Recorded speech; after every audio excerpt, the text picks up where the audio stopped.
പാകിസ്ഥാനുമായുള്ള ബന്ധത്തിന്റെ പേരിൽ അറസ്റ്റിലായ ചാരസുന്ദരിയെക്കുറിച്ചുള്ള കൂടുതൽ തെളിവുകൾ കഴിഞ്ഞ ദിവസം പുറത്തു വന്നിരുന്നു. ചാരവൃത്തി കേസിൽ അറസ്റ്റിലായ യൂട്യൂബർ ജ്യോതി മൽഹോത്രയ്ക്ക് പാകിസ്ഥാനിലെ ചാര ഏജൻസിയായ ഇന്റർ സർവീസസ് ഇന്റലിജൻസ് ഏജന്റുമായി ബന്ധം ഉണ്ടായിരുന്നു എന്നതിന് കൂടുതൽ തെളിവുകൾ ലഭിച്ചു. ISI അംഗങ്ങളായ 4 പേരുമായി നിരന്തരം സംസാരിച്ചതിന്റെ തെളിവുകൾ പോലീസിന് കിട്ടിയിട്ടുണ്ട്. ഇവർ പാക് ചാരന്മാരാണെന്ന് അറിഞ്ഞിട്ടും ജ്യോതി അവരുമായി സംസാരിക്കാറുണ്ടായിരുന്നു എന്നാണ് അന്വേഷണ ഉദ്യോഗസ്ഥർ നൽകുന്ന വിവരം. ഡൽഹിയിലെ പാകിസ്ഥാൻ ഹൈക്കമ്മീഷനിലെ സന്ദർശനത്തിനിടെ അവർ കണ്ടുമുട്ടിയ ഡാനിഷ്, അഹ്സാൻ, ഷാഹിദ് എന്നിവരുമായും ഇവർ നിരന്തരം ബന്ധപ്പെട്ടിരുന്നതായാണ് വിവരം. ഇവർ ബന്ധപ്പെട്ടിരുന്ന ഉദ്യോഗസ്ഥർക്ക് പാകിസ്ഥാന്റെ രഹസ്യാന്വേഷണ ഏജൻസിയിൽ എന്ത് പദവികളാണ് ഉള്ളതെന്ന കാര്യത്തിൽ ഇപ്പോൾ അന്വേഷണം നടന്നുവരികയാണ്. പോലീസ് ഇവരുടെ ഫോണുകളും ലാപ്ടോപ്പുകളും പിടിച്ചെടുക്കുകയും പരിശോധന നടത്തുകയും ചെയ്തപ്പോഴാണ് കൂടുതൽ വിവരങ്ങൾ പുറത്തുവരുന്നത്. ഇവരുമായി നിരന്തരം ബന്ധപ്പെട്ടിരുന്നതിന്റെ ഫോൺ മെസ്സേജുകളും വാട്സാപ്പ് മെസ്സേജുകളും ഡിലീറ്റ് ചെയ്തിരുന്നു എങ്കിലും പോലീസ് അതെല്ലാം റിക്കവർ ചെയ്തു കഴിഞ്ഞു. കേസിൽ കൂടുതൽ തെളിവുകൾക്കായി ഈ കണ്ടെടുത്ത ഡാറ്റ ഇപ്പോൾ പരിശോധിച്ചു വരികയാണ്. കണ്ടെടുത്ത മെസ്സേജുകളും ചാറ്റുകളും ജ്യോതി മൽഹോത്രയ്ക്കെതിരെയുള്ള കൂടുതൽ ശക്തമായ തെളിവുകൾ ആണെന്നാണ് അന്വേഷണ ഉദ്യോഗസ്ഥർ വ്യക്തമാക്കുന്നത്. പാകിസ്ഥാൻ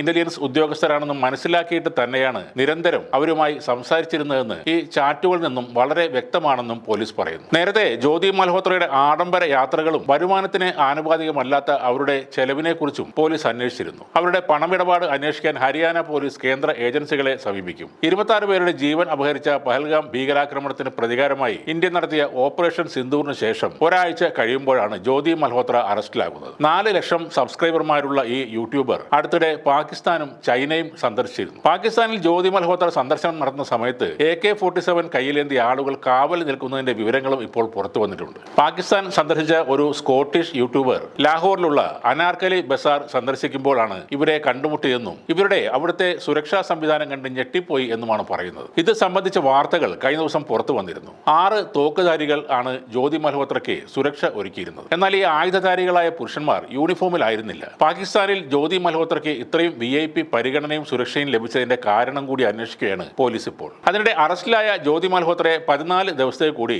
ജുഡീഷ്യൽ കസ്റ്റഡിയിൽ വിട്ടു. കസ്റ്റഡി കാലാവധി അവസാനിച്ചതിനെ തുടർന്ന് ഹിസാർ കോടതിയിൽ ഹാജരാക്കിയതോടെ ഇവരുടെ കസ്റ്റഡി കാലാവധി വീണ്ടും നീട്ടി നൽകുകയായിരുന്നു. ഇവരെ അറസ്റ്റ് ചെയ്തപ്പോഴും കുറെ പേർ മുറവിളി കൂട്ടിയിരുന്നു. നിരപരാധിയായ ഒരു സ്ത്രീയെ, ഒരു യൂട്യൂബറെ അറസ്റ്റ് ചെയ്തു, പാകിസ്ഥാനിൽ പോയി വീഡിയോ എടുത്താൽ എങ്ങനെയാണ് അത് ചാരപ്രവർത്തനം ആകുന്നത് എന്നൊക്കെയാണ് അവർ ചോദിച്ചിരുന്നത്. എന്നാൽ പാകിസ്ഥാനിലെ റോഡിലൂടെ അല്ലെങ്കിൽ ബസാറിലൂടെ നടക്കുമ്പോൾ AK-47 ഏന്തിയ ആളുകൾ സുരക്ഷ ഒരുക്കുന്നുവെങ്കിൽ അവർ ഒന്നുകിൽ പാക് സർക്കാരിന്റെയോ അല്ലെങ്കിൽ സൈന്യത്തിന്റെയോ ആളായിരിക്കും, അല്ലെങ്കിൽ ഈ 2 കൂട്ടർക്കും വേണ്ടപ്പെട്ട ആൾ തന്നെ ആയിരിക്കണം. അതുകൊണ്ട് തന്നെയാണ് ജ്യോതി മൽഹോത്രയെ കസ്റ്റഡിയിലെടുത്തതും ചോദ്യം ചെയ്യുന്നതും.